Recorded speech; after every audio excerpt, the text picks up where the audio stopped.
भारत के इतिहास में दिल्ली का कथित शराब घोटाला पहला ऐसा मुकदमा होगा, पहला ऐसा केस होगा जिसमें पिछले 2 सालों से लगातार जांच चल रही है। हजारों रेड हो चुकी हैं, पूरब से लेके पश्चिम तक, उत्तर से लेके दक्षिण तक हजारों रेड हो चुकी है, लेकिन एक चवन्नी तक की रिकवरी नहीं हुई है। कोई एक ठोस सबूत तक अब तक ईडी को नहीं मिला है। फिर भी आप देख रहे हैं कैसे आम आदमी पार्टी के बड़े बड़े नेताओं को लगातार जेल में भेजा जा रहा है, सबूत कोई नहीं है।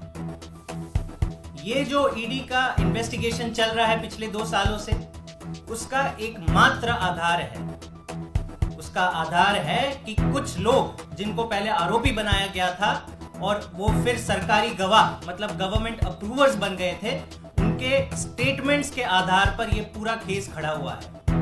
मैं वापस दोहरा दूं, ये एकमात्र केस है इतिहास में जिसमें हजारों रेड के बाद कोई ठोस सबूत नहीं, एक चवन्नी की रिकवरी नहीं, लेकिन केवल और केवल सरकारी गवाहों के स्टेटमेंट के आधार पर ये पूरा एक महल बनाया गया है, झूठों का पुलिंदा बनाया गया है। आम आदमी पार्टी ने कुछ बहुत ही रिलायबल सोर्सेस के थ्रू ये जाना है कि ये एकमात्र इंसिडेंट नहीं है। ये एकमात्र इंसिडेंट नहीं है जहां पर ईडी ने विटनेसेस से इंटेरोगेशन तो किया है, गवाहों और विटनेसेस या आरोपियों के साथ कन्फ्रंटेशन तो हुआ है, लेकिन इसका ऑडियो रिकॉर्डिंग नहीं रखा है। मतलब अब ये ईडी ही बता सकता है कि एक केस जिसमें 500 से ज्यादा विटनेसेस, अब तो गिनती भी हम भूल गए कि कितने लोगों को बुलाया जा चुका है, ऐसे बयान दिए जा रहे हैं जिसमें विटनेसेस बाद में कोर्ट में जाके कह रहे कि नहीं तो डरा धमकाकर हमसे लिया गया है। तो ईडी ही बता सकता है कि आपने कितने स्टेटमेंट्स का ऑडियो और वीडियो रिकॉर्डिंग रखा है, कितने स्टेटमेंट्स का मिटा दिया है। लेकिन ये जो घटना कोर्ट के समक्ष है, हमारा दावा नहीं है, ये हम नहीं कह रहे हैं, हम कोर्ट में जो चीजें घटी और जो एक अक्यूज कह रहे हैं कि मेरे साथ जो इंटरोगेशन हुआ और फाइनली रिकॉर्डिंग में जो कुछ नहीं और जो स्टेटमेंट था उसमें जमीन आसमान का अंतर है, वो चौंकाने वाला है। और ये इसलिए चौंकाने वाला है क्योंकि शुरुआत से हम कहते आए हैं कि दिल्ली का कथित शराब घोटाला पूरी तरह से एक फर्जी मुकदमा है।